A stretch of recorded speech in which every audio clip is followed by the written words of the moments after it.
This is Art Television.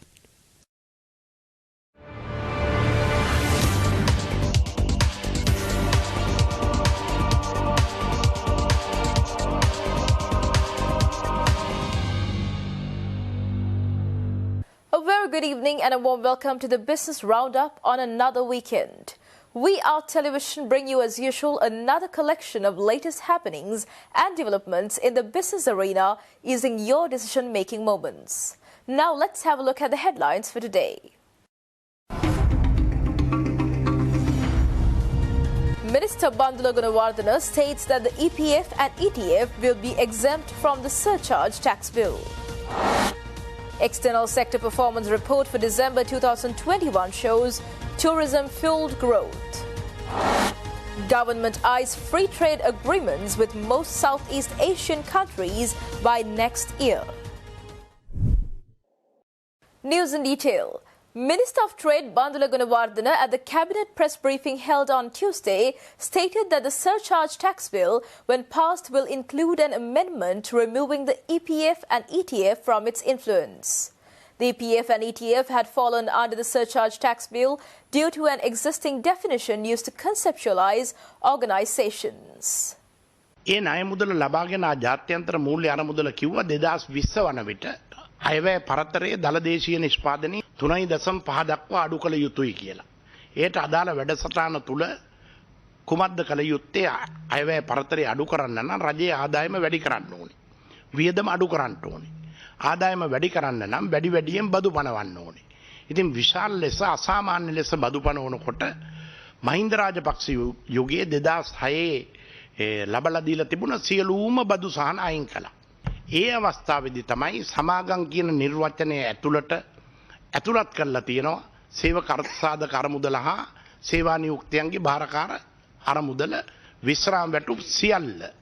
ඒ නිසා ඒ පිළිබඳ ඉතා පැහැදිලි ප්‍රකාශයක් කළා. ඒ නිසා දැන් උද්ඝෝෂකයන් සියලු දෙනාට මුදල් අමාත්‍යතුමා බොහොම පැහැදිලි ප්‍රතිඥාවක් කැබිනට් මණ්ඩලයට දුන්නා.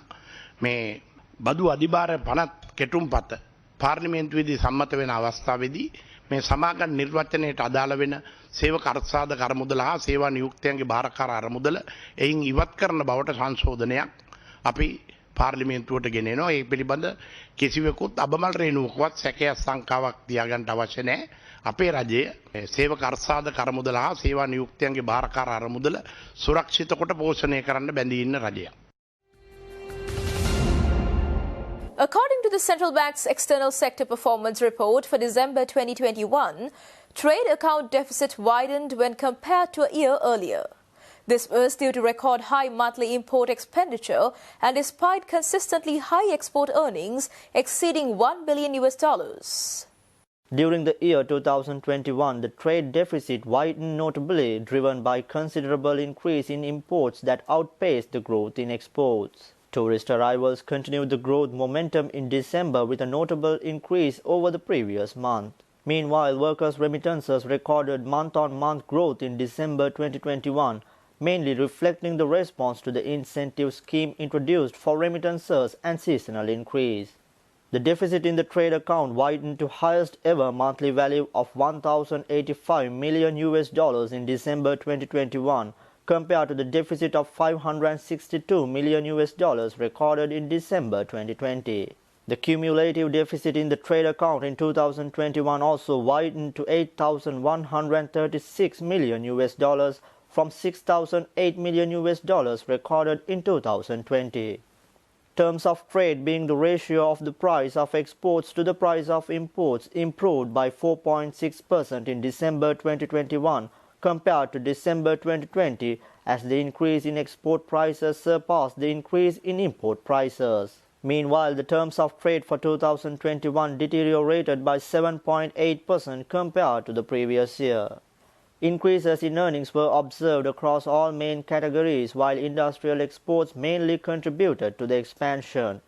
Meanwhile, cumulative export earnings in 2021 increased by 24.4% to $12,502 million compared to $10,047 million recorded during 2020. This is the highest ever export earnings for a year recorded in history compared to previous highest export earnings of $11,940 million that was recorded in 2019. Earnings from the export of industrial goods increased by 21.3% in December 2021 compared to December 2020. This increase was due to a broad-based increase in earnings from most of the industrial products led by garments, petroleum products, food, beverages, and tobacco and rubber products. However, a decline in earnings was reported in the category of printing industry products, mainly currency notes. Export of garments to all major markets improved and earnings from the export of petroleum products increased mainly due to increase in prices of bunker fuel exports. Earnings from the export of food, beverages, and tobacco increased mainly due to tobacco products such as cigarettes. Tires led the increase in export earnings generated by rubber products. Meanwhile, the cumulative earnings from the export of industrial goods increased by 26.5% compared to the year 2020, mainly driven by garments, rubber products, machinery and mechanical appliances, petroleum products, and food, beverages, and tobacco. Total earnings from the export of agricultural goods in December 2021 increased by 14.3% compared to December 2020, mainly due to increase in export earnings from seafood, mainly fresh and frozen tuna, spices, mainly pepper, minor agricultural products, mainly edible nuts, and coconut, mainly desiccated coconut. Meanwhile, export earnings from tea decreased by 2.1% year-on-year in December 2021 due to lower export unit price by 3.0% despite a growth of 1% in export volume. The cumulative export earnings of agricultural goods increased by 16.8% compared to the last year, mainly due to the increase in export earnings from spices, seafood, tea, and coconut. Significant strides in establishing free trade agreements with Bangladesh and the Maldives, in addition to existing FTAs, will pave the way to initiate FTAs with most Southeast Asian countries by next year, enhancing Sri Lanka's position as an attractive destination for foreign direct investment, stated State Minister of Regional Cooperation Tharka Balasurya. Speaking at a webinar organized by the Ceylon Chamber of Commerce and the Ukrainian Chamber of Commerce and Industry aimed at promoting bilateral trade between the two countries, State Minister Balasurya expressed the desire for greater collaboration between the two countries, highlighting Sri Lanka's burgeoning ICT industry as likely to be a particular interest of Ukraine, which is renowned for its ICT capabilities and for having the best codes in the world.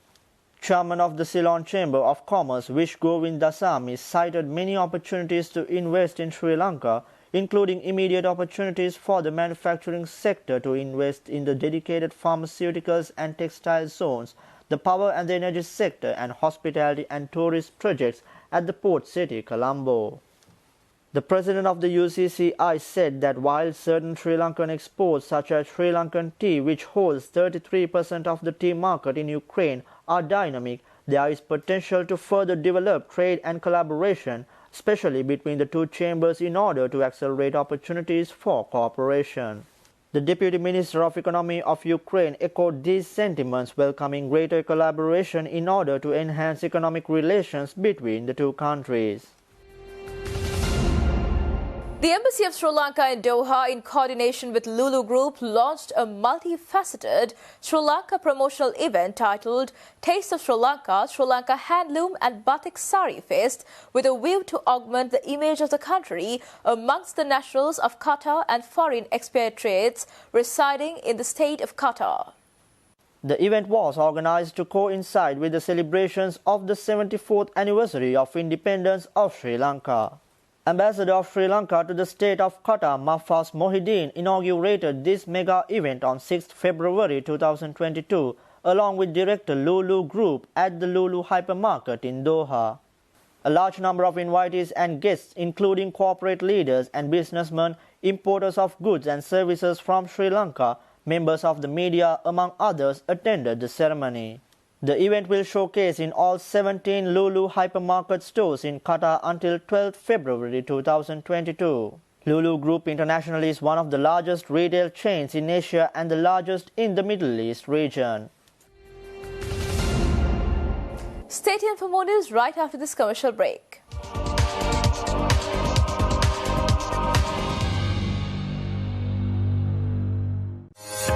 Businesses in this day and age require the best communication solutions to be connected anywhere and anytime. Our technologically advanced long-distance radio devices operate even in the most challenging and harsh environments, designed for dust, water, and drop resistance. The push-to-talk function is designed for convenience, ensuring clear and uninterrupted communication between multiple devices. Dynacom Engineering, a subsidiary of IWS Holdings, is a licensed service provider of the best push-to-talk long-distance wireless communication systems, approved by the TRC and the Ministry of Defense.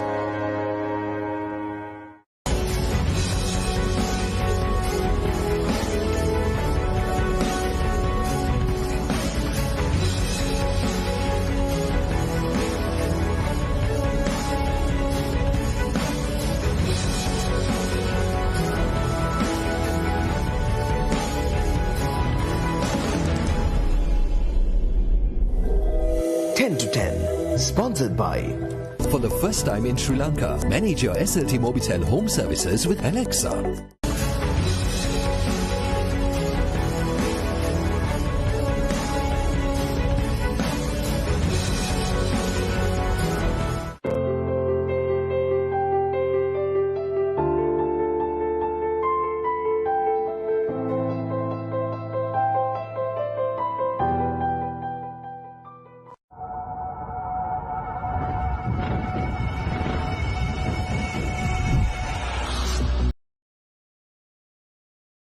Business, sponsored by. For the first time in Sri Lanka, manage your SLT Mobitel home services with Alexa. IWS Aviation.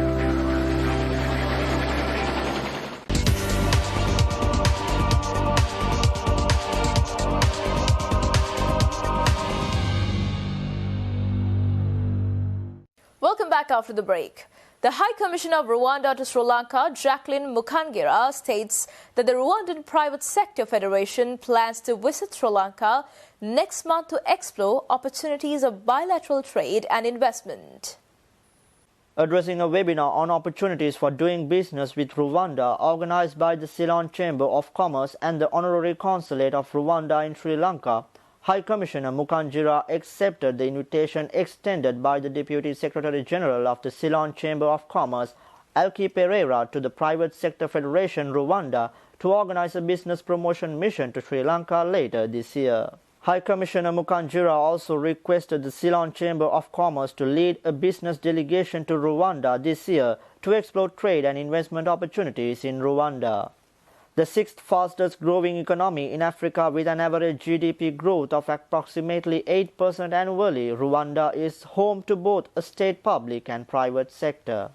Rwanda is currently ranking second for the ease of doing business and having the lowest debt ratio in the region, and is actively encouraging bilateral trade and investments, offering multiple opportunities for Sri Lankan business to expand their horizons in Rwanda. Tantri Trailers Private Limited signed a Memorandum of Understanding with the Vocational Training Authority of Sri Lanka to employ students following welding courses at the Vocational Training Authority. With the MOU in place, Tantri Trailers will recruit both skilled and unskilled individuals who are receiving their training at the Vocational Training Authority. Tantri Trailers was founded in 1979 and manufactured its first trailer in 1982, with commercial production commencing in 1986. As the demand for trailers increased, the business was incorporated and traded as Tantri Trailers Private Limited and began functioning as a specialized trailer manufacturing and steel fabricating arm of the group from 1991.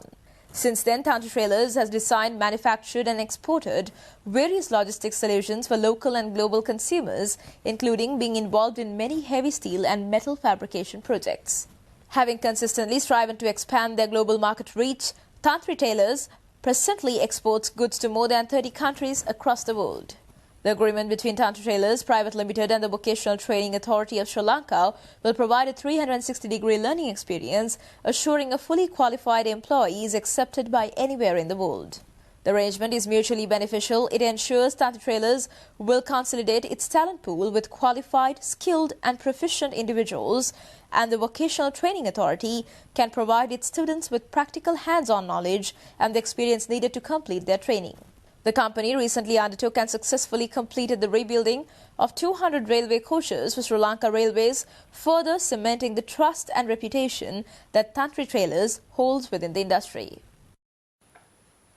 Tantri Trailers Private Limited Managing Director Atula Hapatantri addressing the gathering to sign the MOU with the Vocational Training Authority of Sri Lanka said that all his welding plants will be provided to those who are receiving training under the Vocational Training Authority.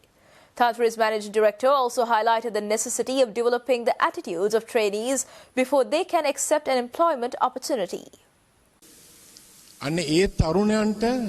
මේ හරි technology එක world එකේ තියෙන හරි technology එක theoretically ඒ වගේම practically හරියටම කරන්න එහෙම අවස්ථාවක් දෙන්න තමයි අපි මේ උත්සාහයක් දරන්නේ වෙල්ඩින් විතරක් නෙමෙයි අපේ තව තියෙනවා ඉලෙක්ට්‍රිකල් පේන්ටිං ඒ වගේ ඒ හැම පැත්තෙම අපි උත්සාහ දරමු නමුත් වෙල්ඩින් වලට අපිට විශාල තරුණිය ගොඩකට උදව් කරන්න පුළුවන් මොකද සතිය දවස්වල වැඩ කළා වීකෙන්ඩ් එකේ සම්පූර්ණ අපේ මුළු වර්ක්ෂොප් එකම දෙන්න පුළුවන් ළමයි 1000ක් ආවත් 1000ටම දෙන්න පුළුවන් වෙල්ඩින් ප්ලාන්ට්ස් ප්‍රැක්ටිස් කරන්න ඇති වෙන්න.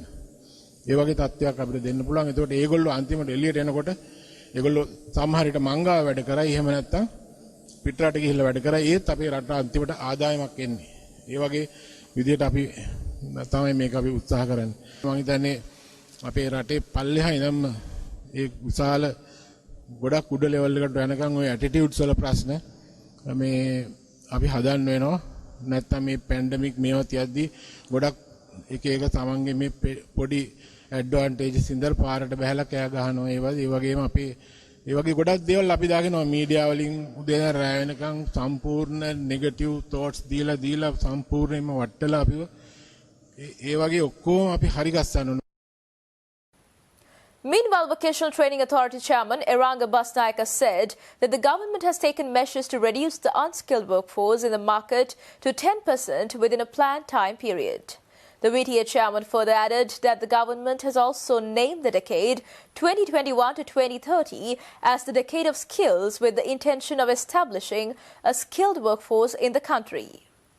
අපි මේ ආරම්භ කරන වැඩපිළිවෙල ඉදිරියේදී ඔබතුමාලට දැක ගන්න පුළුවන් වෙයි අපි මේ වැඩපිළිවෙල පළවෙනි එක අවසන් කරලා ඉවරලා නැවත අපි මේ වගේ හමුවීමක් කරලා බලාපොරොත්තු වෙනවා ඒකේ සාර්ථකත්වයත් ජනතාවට දැනුම් දීමට මොකද මේකෙන් ගන්න සාර්ථකත්වය නිසා තව තරුණයෝ ගොඩාක් අපිත් එක්ක අත්වැල් බැඳ ගැනීමෙන් ඉදිරියට යන්න එකතු වෙයි මේ වගේ සාර්ථක වැඩපිළිවෙළවල් කරන නිසා අපේ අතිගරු ජනාධිපතිතුමා නිපුණතා දශකයක් ප්‍රකාශයට පත් කරලා තියෙනවා 2021 2030 කියන නිපුණතා දශකයෙන් බලාපොරොත්තු වෙන්නේ අන්ස්කිල් ලේබර් ෆෝස් එක 10%කට අඩු කරන්න බලාපොරොත්තු වෙනවා ඒ වගේම හබුතන්ත්‍රි මහත්තයා කිව්වා අපේ දරුවෝ අපේ ළමයි තරුණියෝ පිට රටවල් වල ගිහිල්ලා බොහොම අඩු මට්ටමේ රැකියාවල නිරත වෙලා ඉන්නවයි කියලා ඒකත් අඩු කරන්න තමයි අපි බලාපොරොත්තු වෙන්නේ වෘත්තීය පොණු අධිකාරිය පැත්තෙන් අපි නිපුණතාවක් දීලා දරුවන්ට නියමිත අත්දැකීම් ලබා දීලා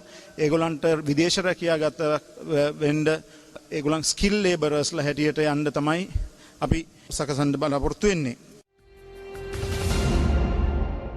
And with that, we will be winding up for today. See you tomorrow with State of Business at 7:45 p.m. Until then, take care and good night.